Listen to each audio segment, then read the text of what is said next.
Welcome to my channel Chemistry Drive with Najmun Nisa. Students, hope you are doing well and you are preparing for your term 2 exams.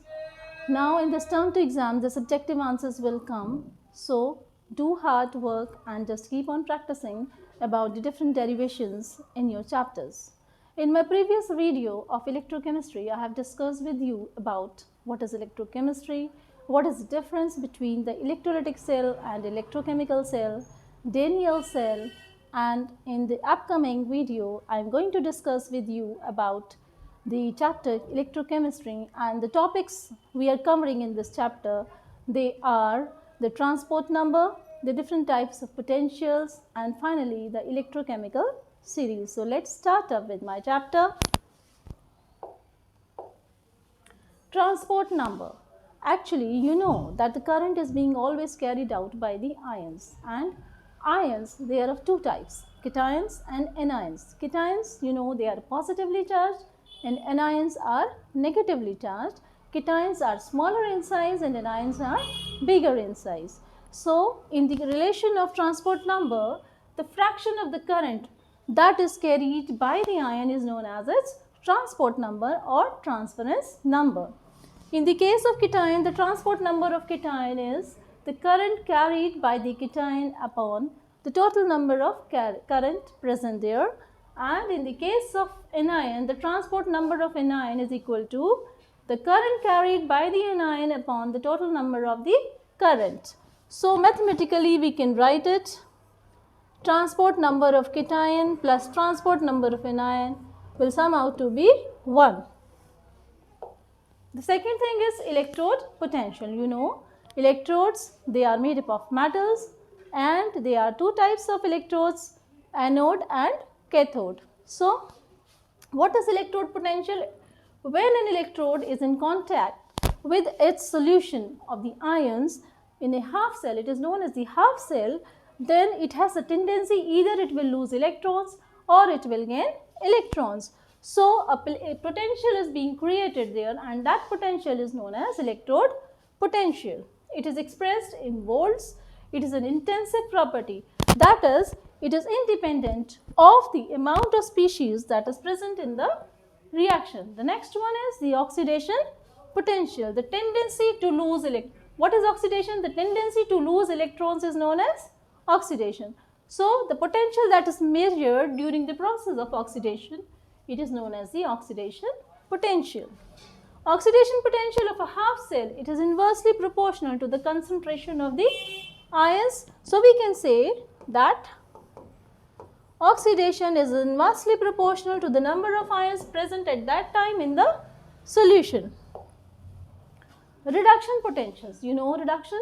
Reduction is the gain of electrons. So the potential measured during that time is known as the reduction potential. Now according to IUPAC convention, the reduction potential, it is alone can be known as the electrode potential unless it is specifically shown, it is mentioned.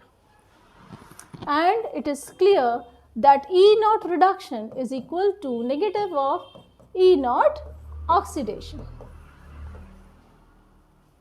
Now it is not possible to determine the electrode potential independently, and for that we have to just refer it to some electrode, and for that we have to measure the electrode, standard electrode potential of any metal with the help of some reference electrode, and it is, for example, it is known as the standard hydrogen electrode or normal hydrogen electrode. So the electrode potential, it is only the difference of potentials between the two electrodes that we have taken, and these two electrodes, these two half cells, they combine to form a complete cell. Our next topic is standard electrode potential. What is standard electrode potential? That is the potential difference developed between the metal electrodes and the solution of the ions, that is in which the electrode is in contact with. And suppose we are taking the solution at molarity 1m, the atmospheric pressure as 1 atmospheric pressure, and the temperature being the standard, that is 298 Kelvin. So such a type of electrode potential that is measured under the standard conditions, it is known as the standard electrode potential, and it is denoted by E naught. The next one is reference electrode. I have told you, in order to measure the standard electrode potential, there must be some reference electrode. So that this reference electrode, the electrode of known potential, what do you understand by reference? That is, its potential is known to you. It is known as the reference electrode. Now, it may be primary reference electrode like hydrogen electrode or secondary hydrogen electrode like calomel electrode. Standard hydrogen electrode, it is also known as the normal hydrogen electrode. So, do not get confused between the two. If you look at the structure of the simple hydrogen electrode, it consists of platinum wire that is carrying a platinum foil coated with finely divided platinum black. Now, this wire is sealed up into a glass tube. It is placed in a beaker that contains 1 m HCl solution. The molarity of this solution is 1 m. The hydrogen gas at 1 atmospheric pressure is being pushed up in it through a solution at the temperature 298 Kelvin. Now, here we can see the reactions that occurs. Hydrogen ion will gain 2 electrons in order to get the hydrogen gas, and this process is known as reduction, you know. Whereas the oxidation process occurs at anode, releasing the electrons, and you know this process is known as oxidation. Now, no doubt that simple hydrogen electrode, it plays a very important role in measuring the electrode potentials, but it has certain drawbacks. What are these? It is difficult to maintain 1 atmospheric pressure of hydrogen gas. The second one is, it is difficult to maintain the hydrogen ion concentration at 1 m. The third one is that the platinum electrode that we are using in simple hydrogen electrode, it is, you can say, it is prone to poisonous impurities. So, in place of simple hydrogen electrode, we can also use calomel electrodes. Calomel electrodes, they are of mercury electrodes, that is Hg2Cl2 electrodes. Hg2Cl2, actually it is known as calomel. The next topic of ours is electromotive force. Electromotive force is EMF.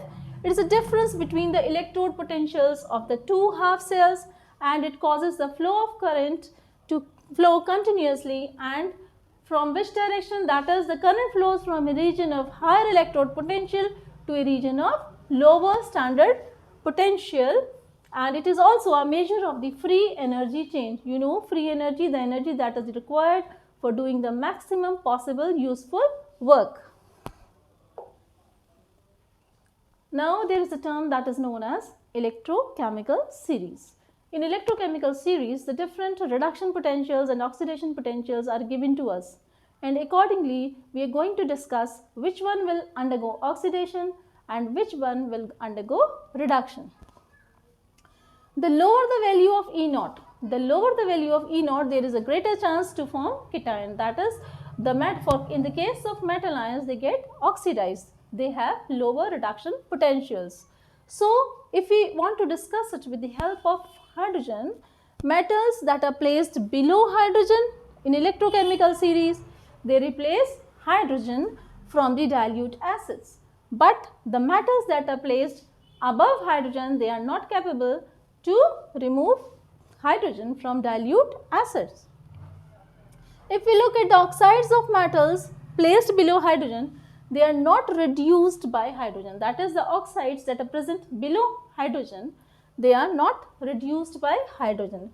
But the oxides of some metals like iron, they are placed above, they are reduced by hydrogen. Some oxides like tin oxide, lead oxide and copper oxide, they are reduced by hydrogen, whereas calcium oxide, potassium oxide, they are not reduced by hydrogen. And in the series, you can see the reducing character increases down the group. The reactivity also increases down the series. EMF is measured by using the formula ERHS minus ELHS, and the net electrode potential can be measured by using E cathode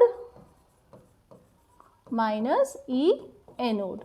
These are the two steps you should remember while calculating the electrode potentials. A negative value of standard electrode potential shows that it is the site of oxidation, that is, it will undergo oxidation process. That's all in this video. In my next video, I am going to discuss about the Nernst equation. Thank you so much.